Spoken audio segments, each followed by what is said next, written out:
thriller movie, A Simple Favor. It's time to recall. Let's get started. Turn on subtitles and spoilers ahead.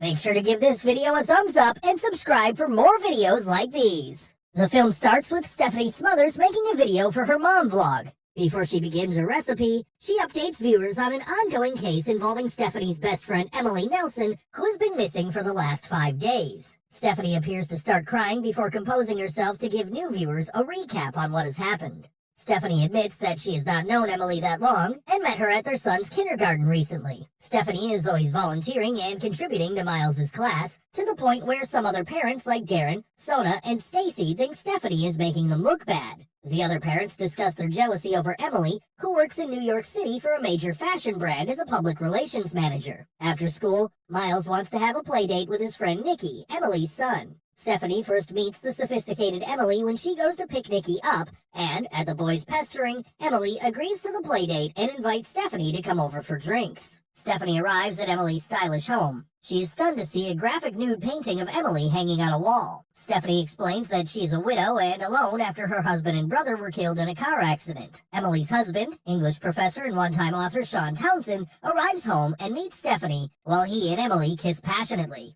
Stephanie says she has read Sean's book and enjoyed it. However, when Sean isn't there, Emily points out that Sean hasn't written a thing since the first book 10 years ago, and that they are close to bankruptcy. While taking the boys to the park, Stephanie snaps a photo of Emily for the school's yearbook. Emily firmly orders Stephanie to delete the photo and does not explain why. Stephanie meekly obliges. At Emily's house, the two have martinis and trade secrets. Emily tells Stephanie of how she and her husband got into a threesome with Sean's teaching assistant a few months earlier. Stephanie then tells a secret of how, after her father passed away when she was a high school senior, she met a son he had from another relationship named Chris. In her grief, Stephanie turned to Chris, and the two wound up having sex. Later, shocked Emily to call Stephanie a brother fucker. Later, Emily calls Stephanie and asks her for a simple favor: to pick up Nikki from school because she has to take care of some work business while Sean has gone to London to look after his injured mother. Stephanie obliges, but she can't get in touch with Emily. After 2 days, Emily hasn't come for Nikki. Stephanie calls Emily's office and is told that Emily flew to Miami to handle something, which she didn't mention to anyone, even Sean. Stephanie gets in touch with Sean to inform him, and he isn't surprised that Emily has left Nikki with her. He says that when Emily knows Nikki is with someone taking care of him, she will disappear for a few days. He returns home the next day for Nikki, and when Stephanie tells him that her assistant is unable to get in touch with Emily either, they speak to the police about Emily, who has been gone for 3 days. The police imply that she is left on her own because of marital troubles, and Sean later tells Stephanie that Emily deleted his Facebook account once when he posted a photo of her. Stephanie takes it upon herself to find out what happened to Emily. She goes to Emily's work in New York City and meets her overbearing boss, designer Dennis Nylon, who rudely dismisses Stephanie's concerns and insults her outfit.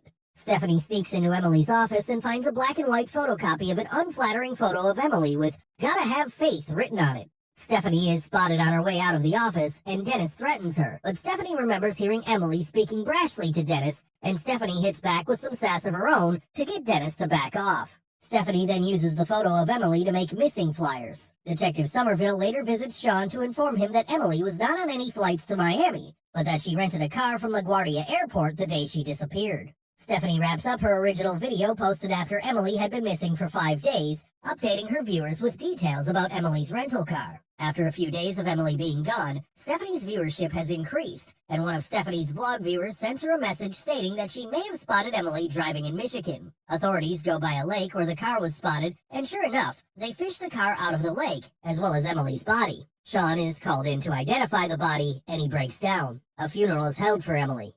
Nikki and Miles get into a fight when Miles said that Emily is in heaven, and Nikki yells at Stephanie, claiming that she's trying to be his new mom, and Nikki yells at his father that he is a loser, as his mother said. Sean reacts angrily, but Stephanie ably diffuses the situation. After the reception, Stephanie and Sean console each other, which leads to the two of them having sex.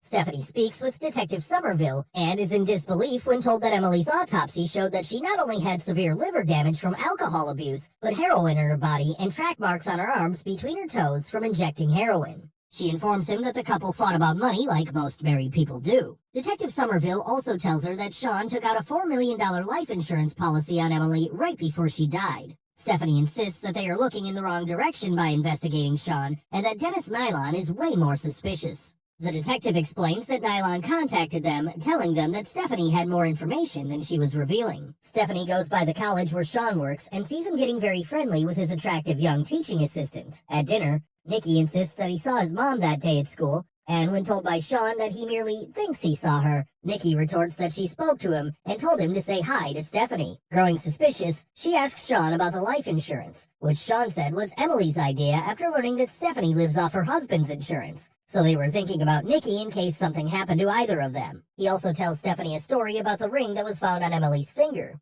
It belonged to his mother and was the only piece of jewelry she cared about. And although Emily claimed that she had given it to her and wanted Emily to have it, Emily in fact stole it. While visiting his mother in London, the ring disappeared, and on the plane ride back to New York, Emily announced that she had found it. A relieved Sean is shocked when Emily reveals she has no intention of giving it back and actually stole it, and that there was no point for his mother to take such a beautiful ring to the grave. She tells him to choose her or his mother. They would later go into the airplane bathroom where Nikki was conceived. When Stephanie tells him she knows about his threesome, he tells her that Emily was a pathological liar and that it never happened. Shortly after, Sean convinces Stephanie to move in. After Stephanie empties Emily's clothes from her large walk-in closet, she is startled to see all of Emily's items suddenly return to their same spots. Stephanie begins to believe that Emily is a spirit who is worried about being replaced. While she is driving the boys home from school, Nikki gives Stephanie an envelope that he says is from Emily. Stephanie opens it up and finds a picture of Stephanie with her family and Chris, with "brotherfucker" written on it. Stephanie then receives a phone call from Emily, mocking her,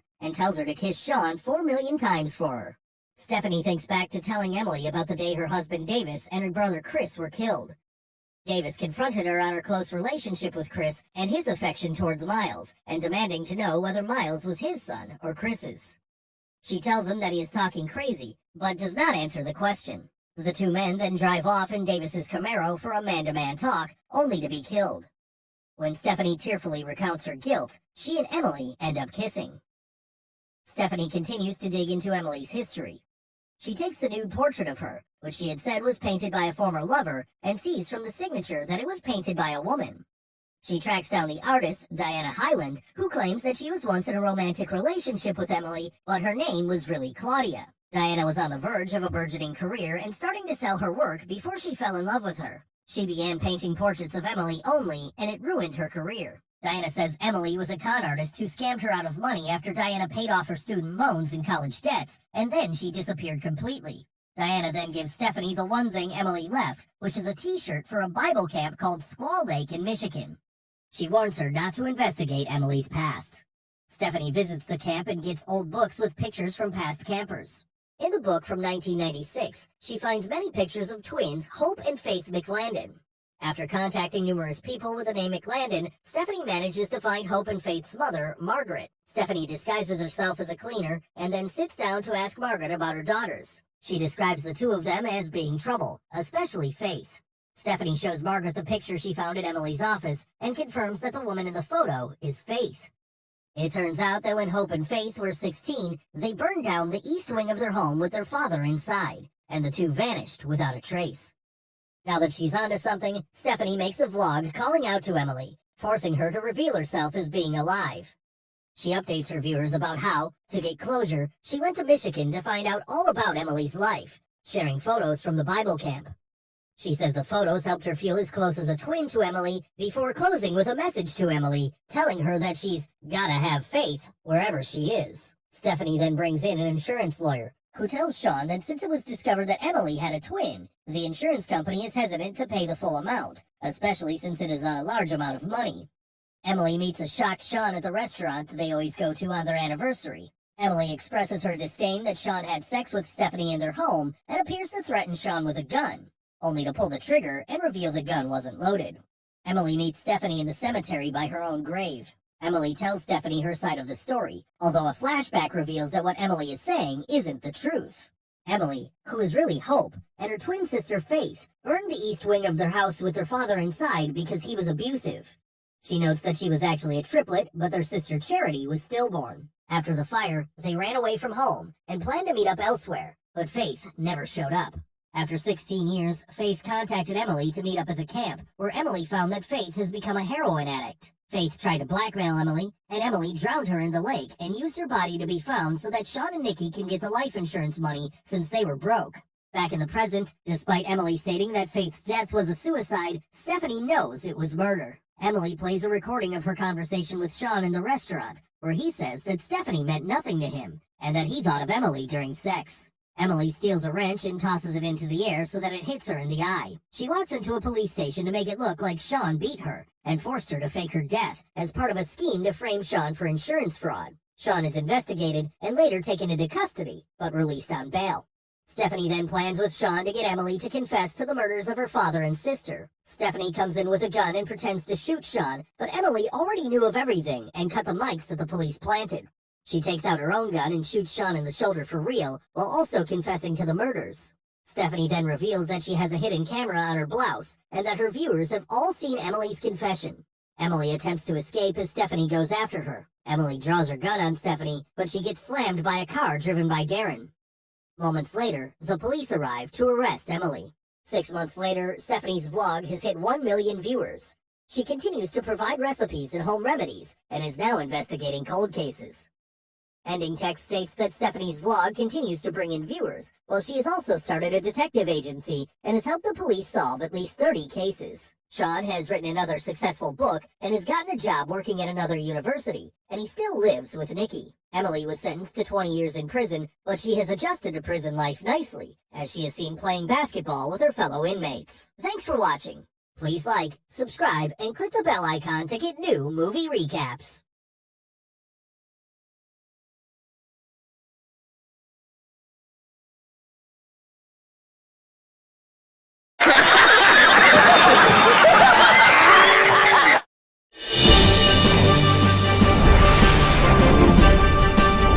Hello friends, this is Pastor Doug Batchelor, and I want to welcome you to a special edition of the Amazing Facts News Flash. There has been an awful lot happening in this last year dealing with historic prophetic headlines, and we thought it was very important to get this information out to share with you, and we hope that you'll share it with others. You know, as I was reflecting on everything that was happening in the news over the last year, I was making notes. And in considering and reviewing the notes, it is astonishing to me how busy Pope Francis has been in trying to build a confederacy of world religions and world leaders that really are setting the stage for the final events of prophecy. In fact, I don't think it would be an overstatement to say that this year has been one of the most significant years in the history of the Catholic Church in centuries. So our presentation today is dealing with Benchmarks of the Beast, a year of historic headlines. For hundreds of years, Protestants have all agreed that the little horn spoken of in the prophecies of Daniel and the Antichrist spoken of in the book of Revelation is really identified as the papacy. Now, just so you'll know that I'm not the only one that feels this way, take a look at some of the founders of the Protestant Reformation and how they viewed the office of the papacy. For instance, take Martin Luther, the founder of the Lutheran Church and father of the Protestant Reformation. He wrote, "We here are of the conviction that the papacy is the seat of the true and real Antichrist." Can't be any more plain than that. Take, for instance, John Calvin, one of the founders of the Presbyterian Church. He wrote, "I deny him to be the vicar of Christ, who, in furiously persecuting the gospel, demonstrates by his conduct that he is Antichrist." Why don't we jump to John Wesley, founder of the Methodist Church? Here's what he said. "He it is that exalts himself above all that is called God, or that is worship, claiming the highest power and the highest honor, claiming the prerogatives which belong to God alone." I could go on and on talking about these different characters. From Wycliffe to Tyndale, Kramer, John Bunyan, author of Pilgrim's Progress, the translators of the King James Bible, the men who published the Westminster and Baptist Confessions, Sir Isaac Newton, George Whitefield, Jonathan Edwards, Charles Spurgeon, these men among countless others all saw the office of the papacy as Antichrist. But how different are the sentiments in the Christian churches today? The evangelical world seems to be boldly embracing the Catholic Church and saying we're all one. They don't understand the very unique differences between Protestant Christianity and Catholicism. they've forgotten their history. You see, this is important to us because it tells us in Revelation 13, verse 15, "And he has power to give life unto the image of the beast, and that the image of the beast should both speak, and cause that as many as would not worship the image of the beast should be killed." The whole world is going to get involved in a united form of worship. There's a polarizing that is happening now. It goes on to say in Revelation chapter 13, verse 16, "And he causes all, both small and great, rich and poor, free and bond, to receive a mark in their right hand or in their forehead, that no man might buy or sell, save he that has the mark or the name of the beast or the number of his name." Now, please remember, friends, that it's talking about something economic as well, because it's going to control buying and selling. Many people have forgotten many of the vast differences between the Protestant Christians, biblical Christianity, and what the Catholic Church teaches. For instance, the Bible teaches very clearly we're not to pray to idols, we're not to pray to statues, and the Catholic Church endorses that. Mary is not a god that should be prayed to. Nowhere are we told to pray to the saints, or that the saints are floating around up there for us to communicate with. The idea that we must confess our sins to a priest, or the idea of calling a priest father, are all forbidden in the New Testament. Now, there are many dear Christians in the Catholic Church, and there will be millions of Catholics in heaven. I want to make that clear. And I expect to see Mother Teresa in the kingdom of God. So we're not talking about Catholic individuals. We're talking about an institution that Bible prophecies foretold would radically drift from the foundation of God's Word, and that this institution would be instrumental in the last days and compelling the world to worship in a way that the Bible forbids. And true Christians are going to have to choose whether to follow the beast or whether to follow Christ in the Bible. That's why this presentation is very important. Well, with that in mind, let's review some of the things that happened with the Catholic Church and Pope Francis in 2014 and see if you don't get excited realizing we're living near the end of time. I think we all remember how stunned we were when we heard this personal video message delivered with such heartfelt emotion and appeal from Pope Francis to a Kenneth Copeland Evangelical Leadership Conference. And the prelude to that message was where his friend, the Anglican Bishop Tony Palmer, said 3 times in his presentation that the Protestant Reformation was over. Matter of fact, he said, maybe we're all Catholics now. And then there was such an exuberant response from that room filled with charismatic Christians that were praying and speaking in tongues, blessing the Pope. But he was appealing for Protestants to unite, quoting John 17, with the Catholic Church. There was no misunderstanding what this was all about. Our next historic headline came March 13, when Pope Francis was invited to address a joint session of Congress. A special letter was written by House Speaker John Boehner, also endorsed by Nancy Pelosi, giving a formal invitation to the Pope to come and address the most powerful political leaders in the most powerful country of the world.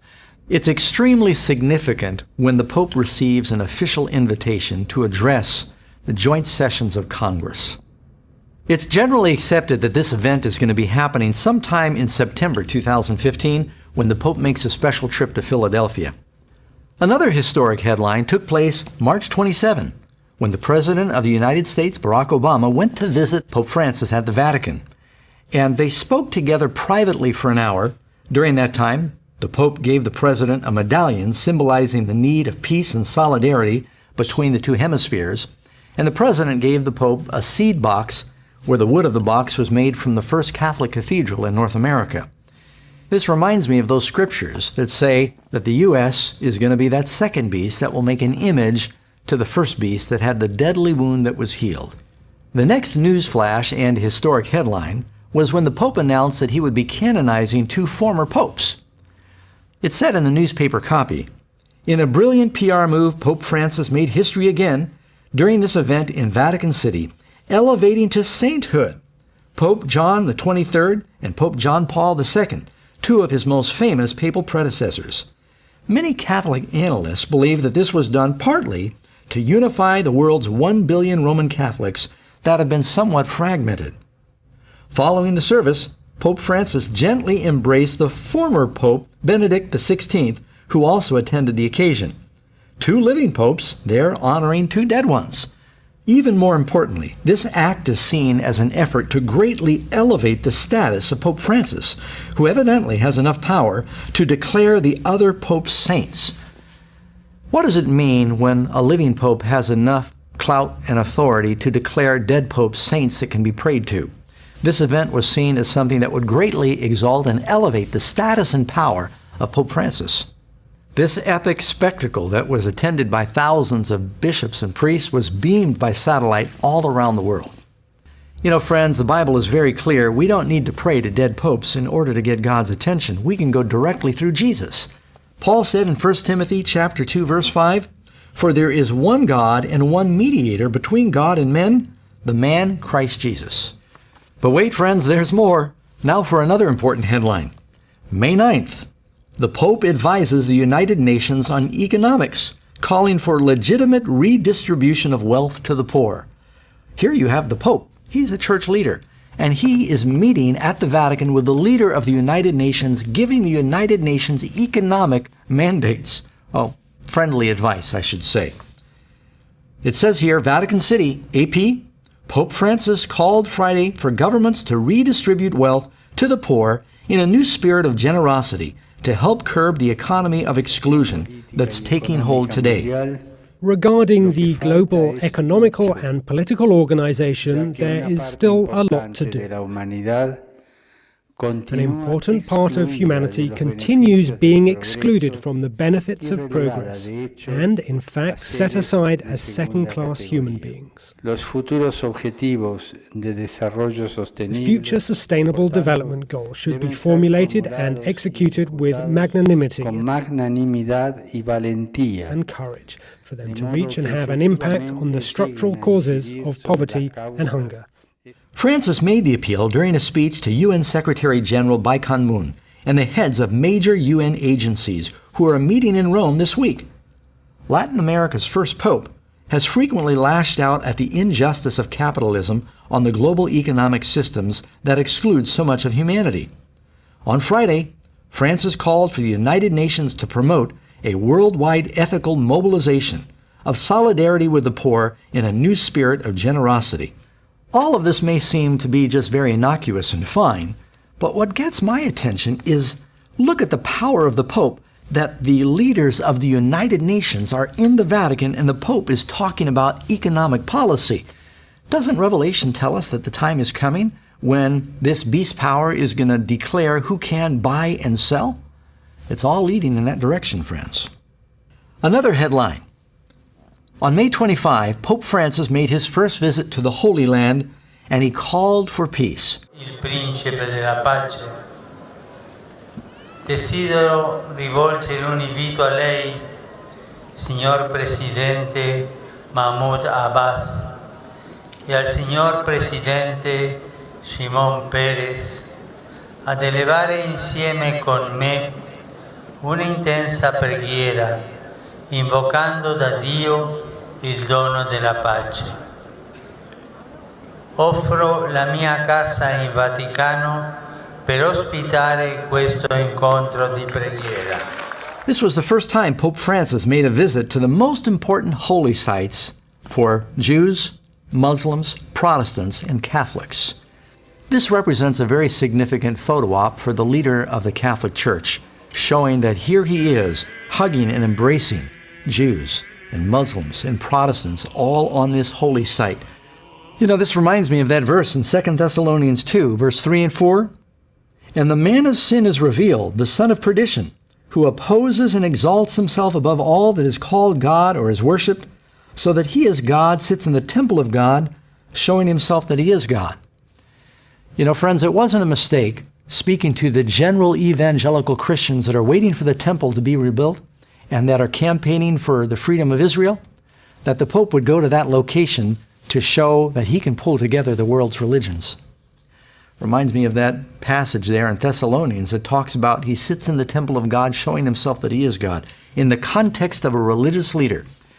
I don't think any of us can miss that the Pope is framing himself as the spiritual leader for the religions of the world.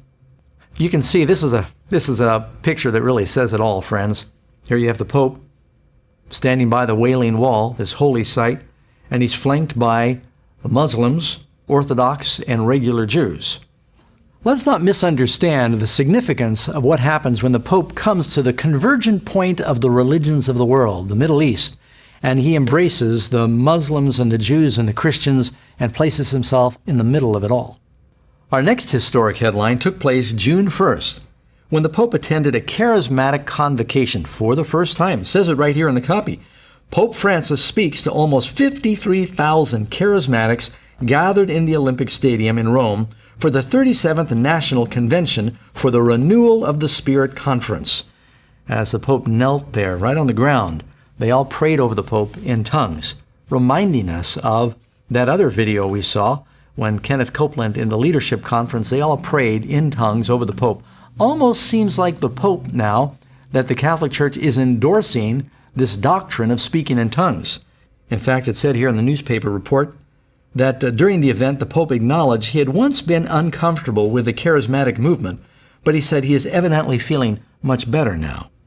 In fact, the Vatican declared this is the first time in history in which a Pope has visited an international charismatic renewal convocation. And we have another historic headline.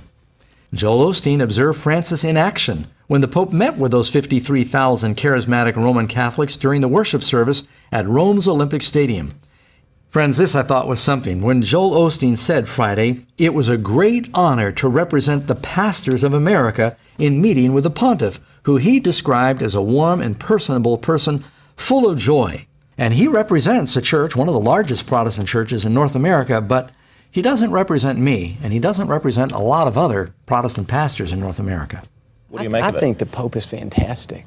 I just think his tone, his humility, I loved when he said the other day, and it's our view too. We're not trying to, make this a little bitty narrow thing. Anybody's welcome. We may not agree, 100% on doctrine and theology, but you know what?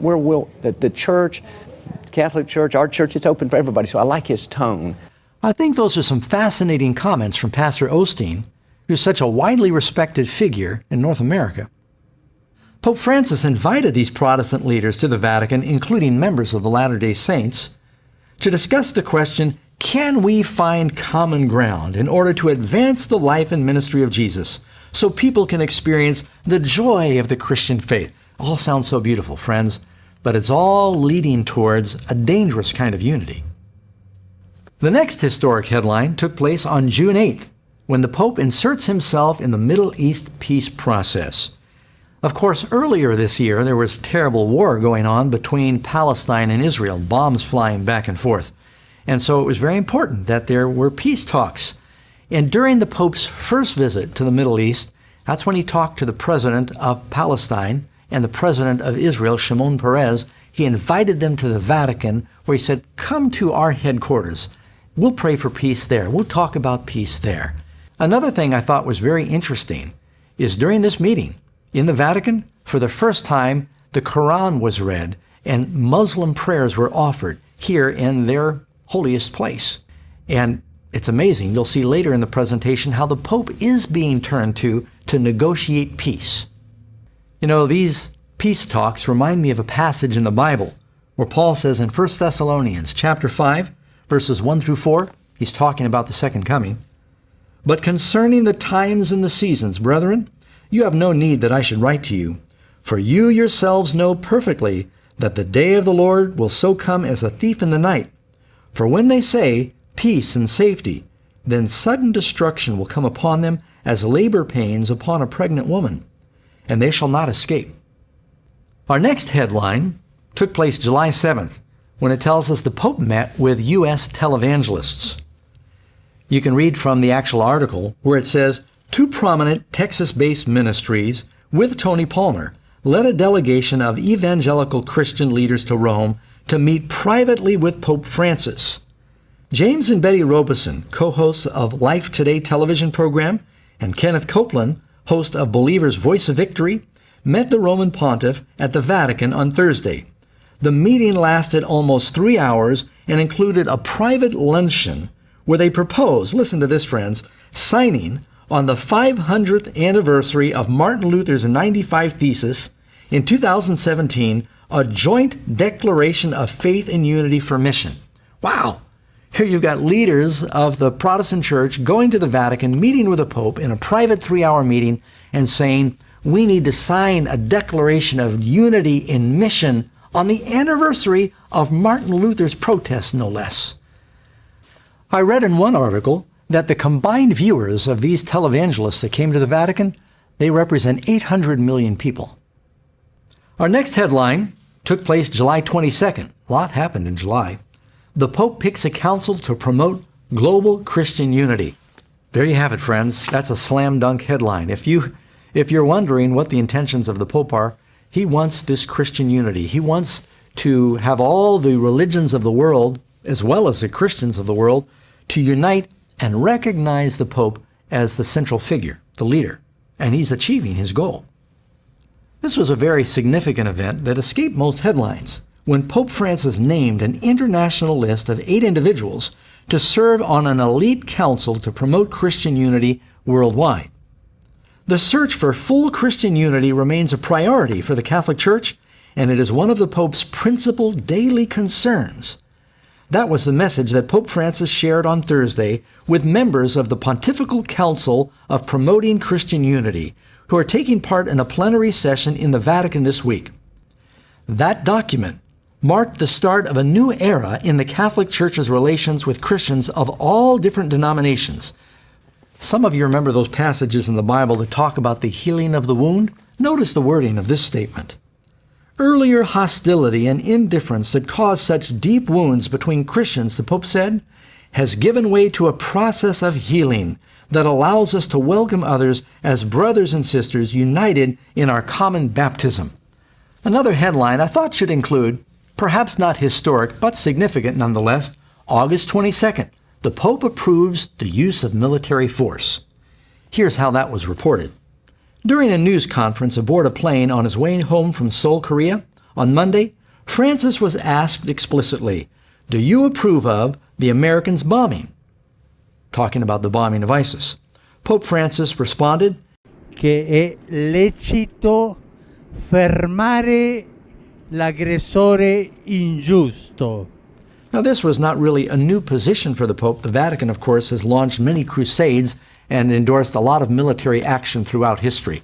But I thought it was important to understand, where does Pope Francis stand on these issues? Our next historic headline, September 4, Pope asked to head United Religions Organization. Former Israeli President Shimon Peres elevated the Catholic leader as a central figure for world peace. Traditionally, Jewish leaders have felt the papacy has been compliant with anti-Semitic movements. Shimon Peres called the Pope a more powerful peace advocate than the United Nations. Then, as if that wasn't enough, it tells us that U.S. Deputy Assistant Secretary of State, Jerry White, he called for a global covenant of religions with the Pope as the head. So what would a global covenant or agreement look like to renounce violence in the name of religion, in the name of God? What type of parchment is needed for such a thing? What type of gathering to take the fullness of Sant'Egidio's work as well and go even higher with the invitations of the Vatican and Pope Francis? Everybody's turning to the Pope. You know, one other thing that happened is Fox commentator Judge Janine, she said the Pope is the one that ought to lead out in solving the problem of the war in the Middle East. Tonight, Christians in the Middle East marked for death because of their faith, and no one is fighting for them. As Christians are slaughtered, churches torched, and families forced from their homeland, the mass murder of Christians is underway. So who should be defending Christians? Who? The leader of the Catholic Church, the Pope, the man who shepherds the faithful. That's pretty significant coming from Judge Janine, who is a very popular commentator on Fox News. Next historic headline we go to October 27. Pope declares faith in the Big Bang and evolution. Well, this really isn't a historic headline because the Catholic Church has said for a long time that they believed in evolution and in the potential of the Big Bang theory. But it tells us where Pope Francis stands. What you find in the article, it says the Big Bang, which scientists believe led to the formation of the universe some 13.8 billion years ago, was all part of God's plan. The Pope said, the scientific account of the beginning of the universe and the development of life through evolution are compatible with the Catholic Church's vision of creation. Of course, friends, if evolution is true, then you can't take the Genesis account of creation as being literally true. But Jesus said they are. You see, Christ said, if you don't believe Moses, you don't believe me. Now we have another historic headline. The following month, November 18, Pastor Rick Warren meets with the Pope at the Vatican, and he's invited to speak at the Vatican. Rick Warren, leading American Protestant minister, after meeting with Pope Francis, said, "Up close you can feel the humanity and the compassion that others see from afar." Warren went on to say, as long as Catholics and Protestants love Jesus, we're all on the same team. Well, friends, I tell you, that kind of troubles me because I think there are deep, vast differences between what Protestants believe and what Catholics believe. And all of this love language is really, it's being used to build a false unity that's going to work against us in the last days. Participants at the conference, that included Southern Baptists as well as Muslims, Jewish, and Latter-day Saint representatives, considered topics such as traditional marriage, cohabitation, and same-sex marriage. You can see the unity is all being based upon things that are very important to these various religions, but that unity is going to end up backfiring.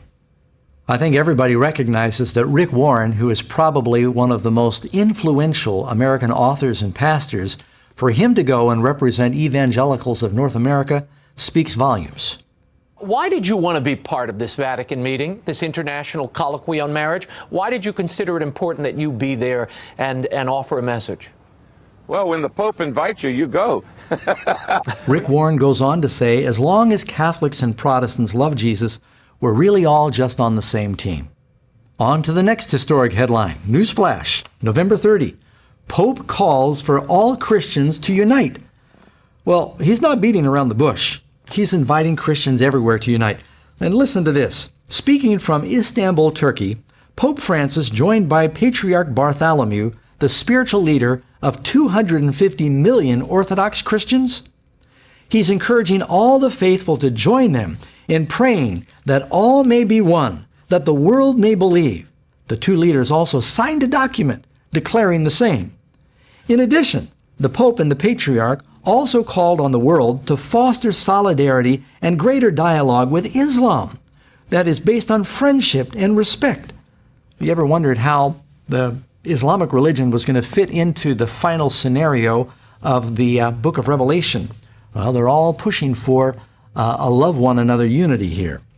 Again, you find the language healing the wound. Notice, Bartholomew I says, in a meeting with Pope Francis, with help the move of the two churches closer to ending their nearly 1,000-year divide. Francis was urging participants to speak out boldly and listen humbly, but also healing the wounds of Christian division. That comes from the Boston Globe. Do you remember that verse, friends? Revelation 13:12? And he exercises all the authority of the first beast in his presence and causes the earth and those who dwell in it to worship the first beast whose deadly wound was healed. There's really no way to misunderstand the Pope's message when he's inviting all of the separated Protestant brethren to come home and unite. Our next historic headline, December 2, Pope joins world leaders to condemn slavery. That's a cause I think we would all support. But just notice that he calls together the religious leaders of the world, and they come to Rome. It says, for the first time in history, major Catholic, Anglican, and Orthodox Christian authorities, along with leaders of the Buddhist, Hindu, Jewish, and Muslim religions, that covers about everybody, met to sign a shared commitment against modern slavery, which is considered a crime against humanity. I agree with the cause of what brought them together, but I think people are missing the very subtle message that is being sent that these religious leaders all continue to come to Rome to have an impact, recognizing the Pope as the supreme religious leader of even the other world religions. Okay, friends, moving on to our next historic headline, December 11. Pope Francis takes the world by storm. This comes from a report released by the Pew Research Center, and it shows that the Pope has broad support across much of the world. 60% of the 43 nations polled have a positive view of the pontiff. And Americans in particular have shown their fondness for Pope Francis. often extolling his simplistic style. According to the same Pew Research study, 78% of Americans view the Pope favorably. The president would love ratings like that. Friends, do you realize that means that Pope Francis has the highest ratings of any politician or religious leader in the world? Next headline, December 15. Pope leads the most progressive year for the Catholic Church. This is actually from an article written by Paul Moses, professor, Brooklyn College in New York. It reads that Pope Francis has initiated a revolution in the Catholic Church in 2014, a revolution of common sense rather than ideology or doctrine. Our next historic headline, December 16. The U.S. asks the Vatican to help close Guantanamo Bay, according to Russia Today. We might have thought that that was just a scandalous conspiracy headline until you read what happens in the next headline the next day. December 17. The Pope mediates peace between the U.S. and Cuba in secret talks. And who says he doesn't have political clout? This comes from the New York Times, friends. In a deal negotiated during 18 months of secret talks, hosted largely by Canada and encouraged by Pope Francis, who hosted the final meeting at the Vatican, Mr. Obama and President Raul Castro of Cuba agreed in a telephone call to put aside decades of hostility and find a new relationship between the United States and the island nation just 90 miles off the coast. In spite of 50 years of communism, friends, the Catholic Church is still the largest church in Cuba, so this was not an accident. Why does this remind me of Revelation chapter 17, where it says, "Come, I'll show you the judgment of the great harlot who sits on many waters, with whom the kings of the earth have committed fornication." It tells us this woman is involved in the negotiations and the intrigue of political powers. That's exactly what the Catholic Church is doing. That's why the Vatican has ambassadors coming from around the world. Going on to our next headline, December 18, under Francis, a bolder vision of Vatican diplomacy emerges. Again, New York Times. Perhaps the timing was purely coincidental, but a day after he was credited with helping to broker the historic diplomacy breakthrough between Cuba and the United States, Pope Francis began his Thursday morning by greeting a new crop of envoys to the Vatican and offering some advice. Quote, "The work of ambassador lies in small steps, small things, but they always end in making peace, bringing closer to the hearts of the people, sowing brotherhood among the people." He said, "This is your job, with little things, with tiny things." The writer goes on to say, what has changed with Francis, or what has been restored, is a vision of diplomatic boldness, a willingness to take risks, and to insert the Vatican into diplomatic disputes, especially where it can act as an independent broker.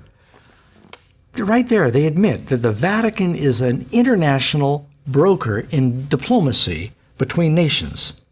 Just as John Paul, the first Polish pope, had a unique credibility and a voice against communism, so too does Francis, the first Latin American pope, now benefit from a unique credibility in the Western Hemisphere, the developing world.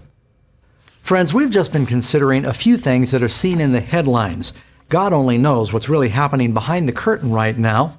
But we can observe that there have been very significant, bold movements forward for this Antichrist power that ought to excite Christians.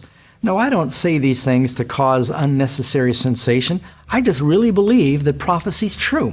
And I think Christians ought to be excited. That means Jesus is coming soon. This also ought to be a mobilizing influence for the church so that we can do everything we can to get the message out. We're not going to have forever. So friends, when we consider all these historic headlines, I need to just ask you, what do you think would happen right now if there's a financial international meltdown? Or if some rogue nation detonates a nuclear weapon? Or if there's some catastrophic natural disaster? After looking at these headlines, where do you think the people and leaders of the world are going to turn for help? Is there any question that they're going to be turning to the Vatican? They're going to be turning to Pope Francis? Now, I don't know whether this Pope is the one that is going to implement all of the final events, but I don't think anyone can deny that this first Jesuit Pope is doing more than anyone before him to set the stage for the final events, and we ought to be praying and getting ready. Friends, I should also mention at this point that Amazing Facts has a special DVD called Revelation, The Bride, the Beast, and Babylon. It explains a lot of these things that we're talking about. You need to be able to share that with other people, help them understand who is the Antichrist power that Protestants recognize in the last days. And if there's anything you could do to help us get these DVDs out, friends, we would deeply appreciate it. We really need your help right now. We're developing a new study lesson that goes along with our Revelation DVD, and we're trying to create a version that'll make it easy to mass mail this product all over communities and get it around the world, to translate it into other languages. Time is running out. People need to know the truth. God bless you. Let's all pray together. We can be ready for that day when Jesus comes very soon.